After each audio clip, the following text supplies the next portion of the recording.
Donc bonjour tout le monde, membres du jury, amis, famille, parfaits inconnus. Merci pour votre présence ici. Donc comme on l'a dit, moi c'est Jade Almeida. J'ai réalisé une thèse dont le titre c'est « Les femmes noires qui aiment les femmes, résistance au rapport de pouvoir enchevêtré ». Et j'ai travaillé sous la direction du professeur Sirma Bibi à l'Université de Montréal. Juste une petite parenthèse, la slide que je suis en train de vous projeter est une œuvre d'art qui a été réalisée par Olaronke Akimowo, qui est en fait un collage qui lui a été inspiré de ses lectures de Octavia Butler. Et Octavia Butler, c'est une autrice afro-américaine, malheureusement décédée, qui a beaucoup écrit de fantasy et surtout de la science-fiction qui mettent au centre de son œuvre des personnages non-binaires, mais aussi des personnages femmes noires, ce qui est extrêmement rare en science-fiction, on pourra en reparler si ça vous intéresse. Et c'est une de mes autrices préférées. Et c'est une des autrices vers lesquelles je me suis tournée lorsque j'ai voulu apprendre à écrire en fait et trouver ma voix. Donc j'avais envie de lui faire un petit clin d'œil au début de ma soutenance. Donc comme je l'ai dit, j'ai réalisé mon doctorat à l'Université de Montréal. L'Université de Montréal se situe en territoire non cédé Kanien'kehá:ka, donc à Tiohtià:ke, ici sur l'île de la Tortue. Et m'intéresser aux conditions de vie des femmes noires sur ce territoire, c'était prendre en compte qu'on se trouve sur une terre marquée par la colonisation, par le déplacement et les tentatives de génocide toujours en cours contre les communautés autochtones, une terre où on a pratiqué l'esclavage, les pratiques ségrégationnistes, donc vraiment une terre marquée par l'altérisation, la déshumanisation. Et d'ailleurs, la carte que je suis en train de vous projeter est issue du site internet interactif nativeland.ca. Donc c'est un site où vous pouvez faire une recherche sur le territoire et voir quelles sont les communautés qui en sont les gardiennes et ensuite faire le travail nécessaire, pas seulement symbolique mais également matériel, d'en apprendre plus sur les luttes menées par ces communautés autochtones. Donc là j'ai listé les 11 peuples, donc c'est les communautés autochtones locales, mais il y a également des luttes qui sont menées à l'international pour le droit au respect de la personne, pour l'autodétermination, pour résister, comme je l'ai dit, à la colonisation toujours en cours. Et moi, il faut savoir que j'ai immigré, donc avec ma compagne, Elise Santera, qui est dans la salle, merci encore.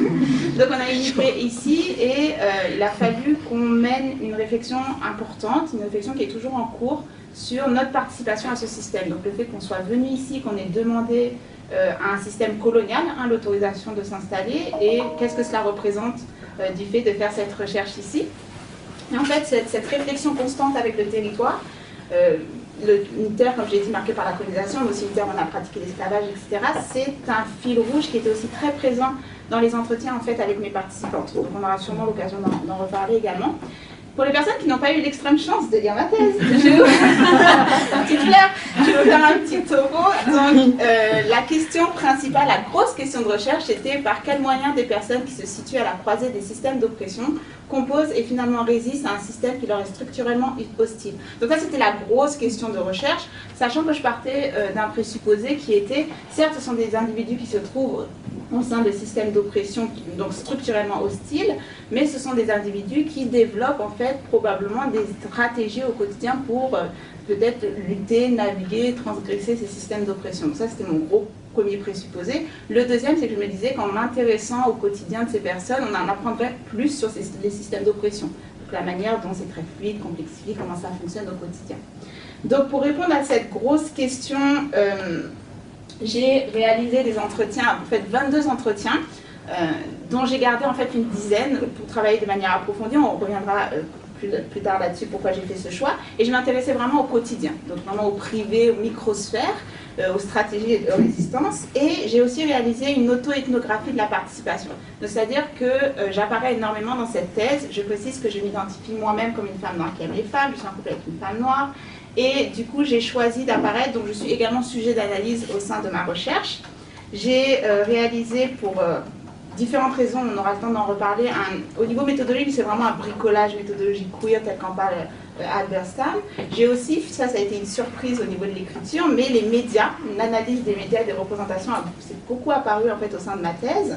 Et je manque en fait dans un corpus, plus particulièrement un corpus afroféministe. Il faut savoir notamment qu'une figure majeure de mon travail, c'est Patricia Hill Collins, notamment pour deux raisons. Patricia Hill Collins, c'est l'autrice sur laquelle je suis tombée vraiment par hasard, la pensée féministe noire. Je suis tombée lorsque je commençais à ne plus trouver de raison d'être au sein de l'université. Donc c'est l'autrice qui m'a convaincue de rester au sein de l'université, qui m'a montré qu'on pouvait faire ce type de recherche et que j'avais la légitimité de faire ce type de recherche. Donc vraiment, je vois Patricia Hill Collins comme ça a été mon radeau de survie. La pensée féministe noire, c'est ma Bible, personnellement. Et en discutant avec d'autres doctorantes noires racisées, je me suis rendu compte qu'on a souvent cette expérience d'avoir une auteure, une autrice qui nous a servi de canaux de survie. Donc Sally Collins, c'est vraiment celle qui m'a donné ce langage. Donc c'est une figure qui est très importante au sein de ma thèse.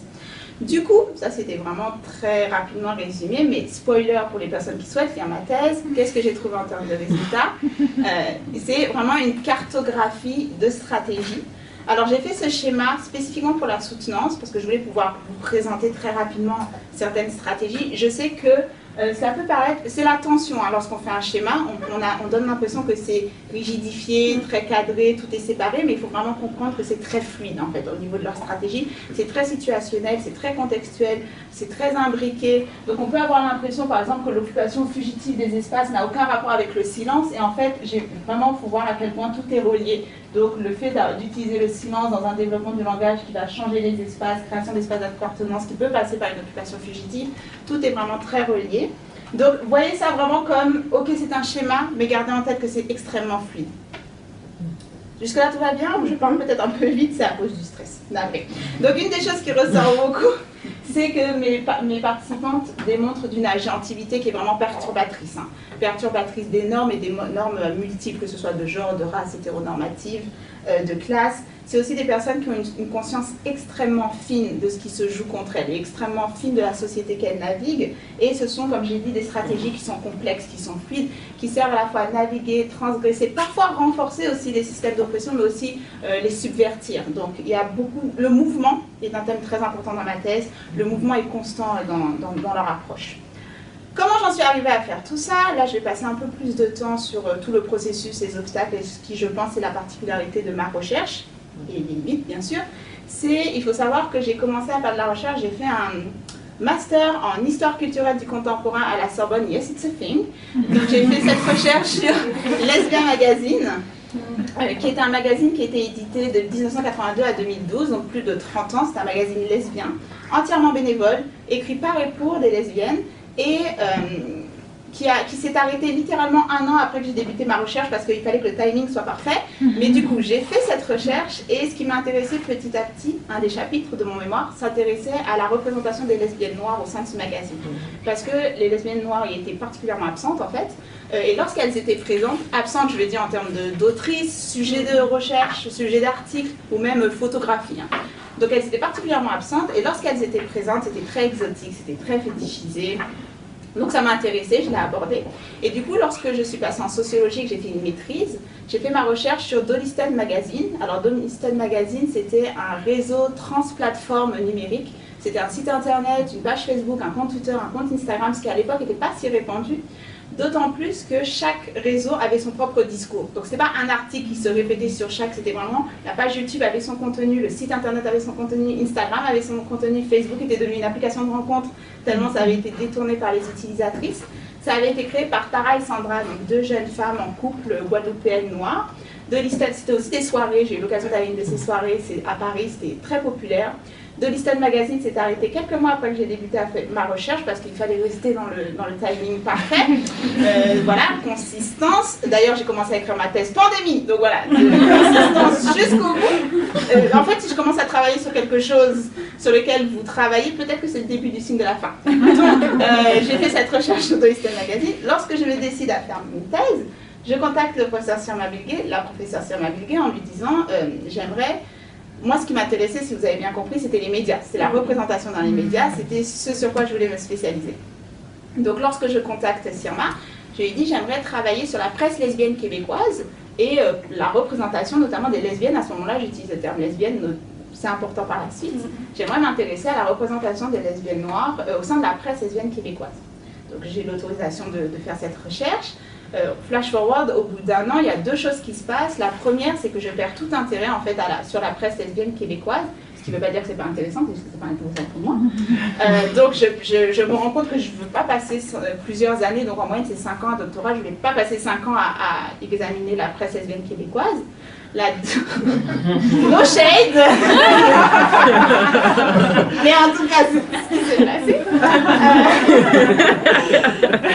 La deuxième chose qui se passe, c'est que j'ai une frustration de plus en plus importante par rapport à ce que je cherche, mes lectures en sciences sociales.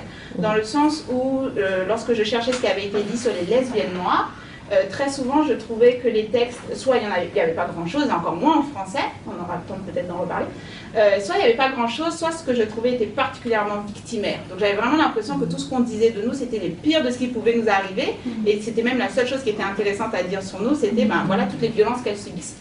J'étais vraiment de plus en plus frustrée par rapport à cet angle, que je trouvais déshumanisant en fait finalement, donc vraiment un peu que damage centered du texte, très lié. Non seulement je trouvais ça déshumanisant, mais en plus, même lorsqu'il y avait des témoignages, même lorsqu'il y avait des écrits, des extraits, donc même lorsqu'on avait accès directement à une parole, moi je me disais, mais en fait, on ne parle pas comme ça. C'est-à-dire que la manière dont c'était rendu, je n'avais pas l'impression de m'y retrouver, je ne retrouvais pas les femmes qui m'entouraient. Donc j'ai cette frustration de plus en plus importante, au point où je me dis, mais en fait, j'aimerais faire un portrait des lesbiennes noires et un portrait qui nous ressemble. C'est vraiment un peu l'idée floue avec laquelle je retourne voir ma directrice qui me dit, vas-y, fonce. Et donc, et c'est là que les problèmes commencent. Donc, c'était le point de départ. Un des marqueurs les plus importants de l'évolution de ce projet, c'est probablement le fait que j'ai abandonné très vite le terme lesbienne. La première chose, c'est qu'il faut savoir qu'au moment où je l'abandonne dans mes études, c'est aussi un terme avec lequel j'ai plus de mal à utiliser pour me définir, mais c'est aussi un terme que je vois autour de moi et beaucoup sujet de débat. Les femmes que j'approche me disent, bah, moi, oui, je comprends ta recherche, mais je ne me définis pas tant par lesbienne, parce que pour moi, c'est des femmes blanches, ou c'est une histoire politique qui ne me concerne pas, ou c'est une communauté où je ne me suis jamais sentie appartenir. Donc c'est vraiment un terme que j'abandonne du fait de ça ne fait pas sens pour les personnes que je rencontre. Puis vient la possibilité que j'utilise le terme queer, parce que ça ressortait beaucoup plus dans les rencontres et les témoignages. Sauf que pareil, ça donne sujet à débat. Certains trouvent que c'est beaucoup trop flou, elles ont même du mal à dire ben, qu'est-ce qu'elles entendent par queer. D'autres disent ben, en fait c'était bien à une époque, maintenant c'est complètement dépolitisé. D'autres vont même me dire pour moi maintenant queer c'est les jeunes blancs, TikTok, voilà, c'est devenu le truc hipster, c'est plus pour moi. Donc il y a tout un débat là-dessus. Et je finis par me dire, ok, je vais travailler sur les femmes noires qui aiment les femmes. Et là, ça fait consensus. C'est-à-dire que toutes les personnes que je rencontre, même si après, pendant nos discussions, pendant les échanges, elles vont utiliser d'autres termes, mais lorsque je dis les femmes noires qui aiment les femmes, lorsque je dis les femmes qui aiment les femmes, ça marche. Donc c'est pas pour dire que c'est le résultat parfait, parce que ça a soulevé certains enjeux, comme le fait que ce soit un focus sur le côté romantico, sachant que bien sûr, romance, amour, dans un contexte normé, il y a tout un tas de réflexions à avoir là-dessus. Mais pour les personnes que je rencontre, ça fonctionne pour elles. Donc ça devient les femmes noires qui aiment les femmes. Alors il faut savoir que j'ai recruté tout particulièrement autour de moi, donc c'est des personnes qui me sont plus ou moins proches. Quand je dis plus, j'apprécie les rires. C'est parce que cette scène est issue de L Word première génération. C'est Alice qui fait un tableau pour montrer que toutes les lesbiennes de Los Angeles sont interconnectées parce que c'est un très petit monde. En fonction de qui a fréquenté qui est l'ex de qui a couché avec qui, vous pouvez refaire les liens. Et si vous n'avez pas compris la référence tout de suite, c'est que vous avez grandi dans les années 2000 en vous pensant hétéro et je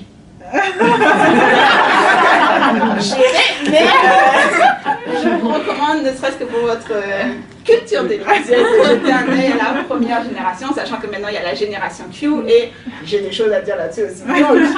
Et en fait, vous comprendrez pourquoi également j'ai fait référence à ça. Parce que je recrute autour de moi, c'est des personnes qui me sont plus ou moins proches, c'est ma compagne qui apparaît dans ma thèse, c'est des personnes avec qui je milite, c'est des personnes avec qui je travaille, c'est des personnes que je croise au quotidien, c'est des amis d'amis, des ex-amis, c'est des amis, des personnes que si je dois enterrer un corps, je les appelle, elles viennent. Donc c'est vraiment des personnes très importantes dans ma vie. Et forcément, c'est un milieu extrêmement petit, interconnecté, donc se pose la question de comment on gère l'anonymat. Comment on gère l'éthique, parce que c'est pas juste de changer les noms ou certaines informations identitaires, c'est parfois juste un tic du langage. Je sais que vous lisez l'entretien, si vous connaissez cette personne, vous reconnaissez de qui il s'agit. Donc il y avait cet enjeu-là.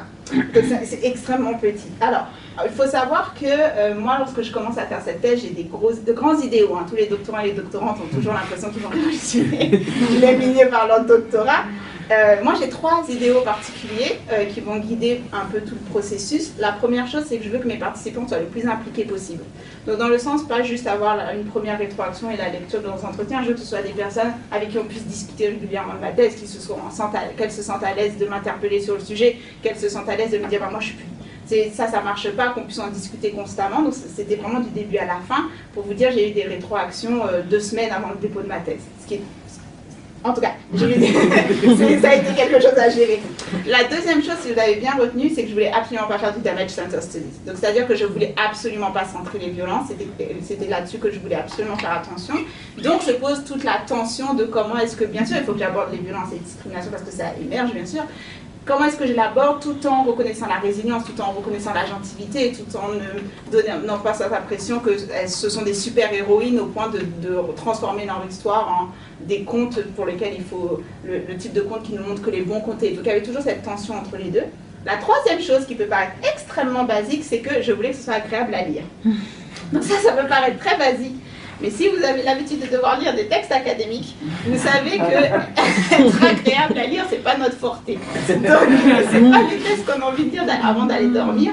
Et c'est vrai que dans la formation académique, c'est pas forcément, à moins que vous ayez peut-être de la chance en fonction des cours ou de vos directeurs directrices, mais vous n'avez pas forcément un espace où on vous pousse à être créatif au niveau de l'écriture, où on vous laisse l'espace de trouver votre voix ou de vous interroger sur comment est-ce que vous voulez écrire. Moi, je voulais que ce soit agréable à lire, je voulais que ce soit agréable à lire pour mes participantes, je voulais que ce soit agréable à lire pour moi, et c'était une des choses pour lesquelles je me tournais vers mes auteurs et mes autrices préférées. Donc ça, c'était mes grands idéaux. Les grands idéaux mènent à des enjeux et des obstacles. Promis, j'ai bientôt terminé. Du coup, se pose la question, comme j'ai dit, de l'anonymat, on l'a déjà abordé, à quel point ça va être extrêmement compliqué à naviguer quotidiennement. Surtout, je ne m'en étais pas forcément rendu compte, mais c'était au moment de la rétroaction, où j'étais vraiment devenue très j'allais dire paranoïaque, non, très vigilante sur... au point où je me disais, mince, est-ce que c'est pas l'ex de cette... Il me semble qu'elles sont sorties. Donc j'étais vraiment constamment en train de m'interroger sur les relations entre les personnes que j'avais recrutées. Se pose également l'enjeu de l'éthique. Parce que comme je l'ai dit, j'ai recruté autour de moi. Et j'avais vraiment cette terreur de faire de l'instrumentalisation de mes participants. J'étais constamment dans la réflexion du type de rapport que je mettais en place avec mes participantes, dans le sens où je ne voulais pas qu'elles se retrouvent à se demander c'est mon amie, elle est en train de faire de la recherche sur mon dos, Donc c'était le type de rapport à naviguer parce que, si vous l'avez bien suivi, du coup ma recherche, il n'y avait pas une date d'entrée de terrain, il n'y avait pas une date de sortie. C'est mon milieu de vie, ce qui signifie que lorsque j'aurais terminé tout ça, j'avais besoin de pouvoir continuer à fréquenter les personnes que je fréquente. J'avais des comptes à rendre à cette communauté qui était très important quand même. Donc il fallait que je laisse ça en tête. Et bien sûr, la faisabilité. Ces enjeux-là ont fait en sorte, comme conséquence de... j'ai parlé de vigilance, c'était extrêmement important dans tout le processus. J'ai une vigilance accrue en termes de rapport avec mes participantes par rapport à l'instrumentalisation. J'ai été en guerre avec mon ego. Si vous me connaissez, vous savez à quel point mon ego, ça fait quelque chose. Donc il a fallu que je lutte avec cette idée que j'avais un droit d'utilisation de ces données sous prétexte que j'appartiens à ce milieu, sous prétexte que j'ai la légitimité. Donc il a fallu aussi que j'accepte de censurer, d'abandonner des données, juste si il y avait un malaise de me dire il faut que je laisse tomber sur cet enjeu-là. Se poser également la question du public, parce que oui, je voulais écrire pour que ce soit agréable pour mes participantes. Je reste consciente que je produis une thèse dans un contexte académique où je n'aurais pas le contrôle sur quel public va lire. Et j'avais vraiment cette vigilance par rapport au voyeurisme. Donc je ne voulais pas offrir ces données si importantes, ces vécus de mes participantes à un regard que je pouvais juger voyeuriste à court, moyen ou long terme. Ce qui m'a mené aussi à souvent censurer ou abandonner certaines idées ou à beaucoup étonner, revenir, douter de l'usage de certaines données. Mais dans tout cela, malgré tous ces obstacles, je pense que ça a été une surprise à la fin de ma thèse. La force finalement de mon travail, je pense, a été toute cette réflexion sur la méthodologie et sur la manière d'écrire, sur comment est-ce qu'on fait ce type de recherche lorsqu'on est aussi proche des personnes avec qui on travaille. Quand je dis l'étonnement, c'est parce que quand je faisais mes masters ou ma maîtrise, je ne me considérais pas comme quelqu'un qui était spécifiquement intéressé par la méthodologie. Je ne me voyais pas écrire des articles sur la méthodologie. Ce n'était pas un sujet de réflexion plus poussé que ça. Lorsque j'ai fait ma thèse, je me suis rendu compte qu'en fait, c'était quelque chose de très important par rapport à mon travail et que j'ai mis en avant. Donc, une des autres stratégies que j'ai pu mettre en avant pour contourner ces enjeux d'anonymat et le fait que le milieu soit aussi petit, c'est aussi une des raisons pour laquelle j'ai retenu que 10 entretiens sur les 20, même si les autres m'ont servi d'analyse en background, mais j'ai dû choisir des profils que je savais n'être pas en nexus en termes de relations, d'accord ? Une des choses que j'ai beaucoup utilisées, ce sont les films. Et ça aussi, ça a été une surprise au niveau de mon écriture, parce que lorsque j'ai commencé à faire ma collecte de données, c'était pas quelque chose du tout que j'avais conscientisé. Même lorsque j'ai commencé à écrire, j'avais pas réalisé à quel point j'avais beaucoup de choses à dire sur ces films. J'ai fait des analyses de ces 4 films, The Revival, The Watermelon Woman, Paria et The Same Difference. Ces 4 films qui ont émergé de mes rencontres, soit parce que ça a été des films qui étaient des séances de projection cinématographique, et après on avait des rencontres, et il se trouve que j'avais des participants dans la salle, soit parce que pendant que je faisais des rencontres, on discutait, etc., elle parlait de ces films, elle le mentionnait. Et comment j'ai pu l'utiliser au sein de ma thèse? Je mentionne aussi Get Out et Black Panther, mais ce sont les 4 films qui ont été le sujet d'analyse. Et comment ça a offert une possibilité? C'est que, la première chose, c'est que certains de ces films, en fait, je me suis rendu compte pour mes participantes qu'elles pouvaient servir de miroir. C'est-à-dire qu'elles regardaient Paria et elles disaient « Ok, Alike, c'est moi. C'est exactement mon parcours de vie, c'est exactement ce que j'ai vécu avec mes parents. » Donc, lorsqu'elles l'utilisaient en tant que miroir, moi, je pouvais utiliser le reflet en disant « Ok, vous voulez comprendre un peu plus qui est cette personne? Je ne peux pas être hyper précise sur son parcours, je ne peux pas être hyper précise sur sa personnalité. Regardez ce film et vous allez voir de qui je parle. » Donc ça, c'était vraiment un reflet. Et il faut savoir aussi qu'on a très très peu de représentations cinématographiques. Et lorsqu'on en a, qui sont justes, on développe un rapport extrêmement intense envers ces films, d'accord? Donc, pour ces participantes, lorsqu'elles parlent de Paria, parfois, c'est tout de suite les larmes aux yeux. C'est très important. Ça peut être aussi des films qu'elles vont utiliser pour démontrer The Same Difference. Moi, c'est le genre de choses que je déteste dans votre milieu. Ce qui se passe là, le type de stéréotypes que subissent les studs qui sont coupés avec des studs, je supporte pas ça. Donc, elles rentrent en discussion avec ces films. Donc, ça, c'est une première chose.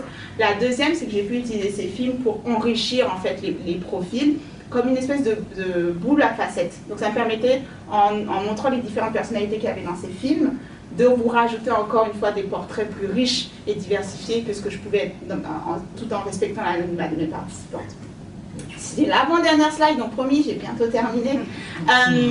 Je vais vous passer en fait un extrait de Paria, et je vais vous expliquer pourquoi. Mais avant de terminer, pour les personnes qui ont lu, ou les personnes qui espèrent lire, ou juste par rapport à cette soutenance, pour garder en tête, vraiment comprendre quelles ont été les raisons pour lesquelles j'ai fait cette recherche et la manière dont je l'ai menée, le type de questions que je me suis posée, il faut vraiment comprendre que je voulais en fait que vous lisiez ma thèse et que techniquement vous tombiez un peu amoureuse de ces participants. C'est-à-dire qu'il y a un chapitre sur un couple qui s'appelle Modeste et Fille. Je pense qu'on ne peut pas lire ce chapitre sans les trouver super attendrissantes et trouver leur relation tellement adorable.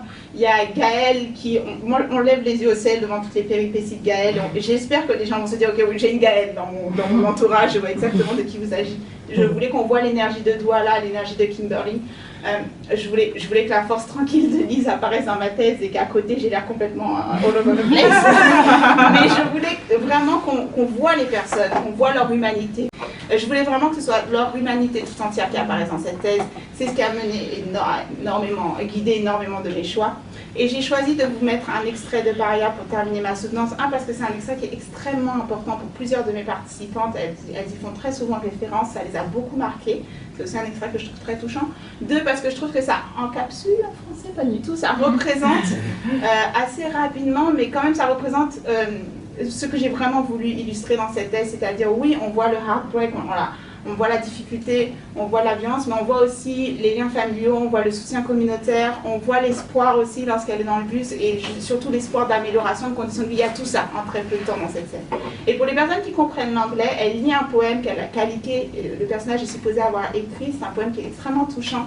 Et à un moment donné, elle dit I'm broken open, I'm free, the light shining through the crack. Et je pense que c'est pour faire cercle par rapport à ce que je voulais montrer dans ma thèse, c'était de montrer comment on peut être brisé par ces systèmes et créer des choses extrêmement libérateurs. Et en fait, le fait d'être brisé fait en sorte qu'on s'écarte des normes et on crée quelque chose avec beaucoup d'espoir. Donc, je me tais enfin et je vous passe cet extrait. Heartbreak opens onto the sunrise. For even breaking is opening, and I am broken, I'm open. Broken to the new light without pushing in, open to the possibilities within, pushing out. See the love shine in through my cracks. See the light shine out through me. I'm broken, I'm open, I'm broken open. See the love light shining through me, shining through my cracks, through the gaps. My spirit takes journey, my spirit takes flight. Just got a fucking call, man. Could not have risen otherwise, and I'm not running. I am choosing. Running is not a choice from the breaking. Breaking is freeing. broken is freedom. I'm not broken. I'm free. Merci pour votre écoute.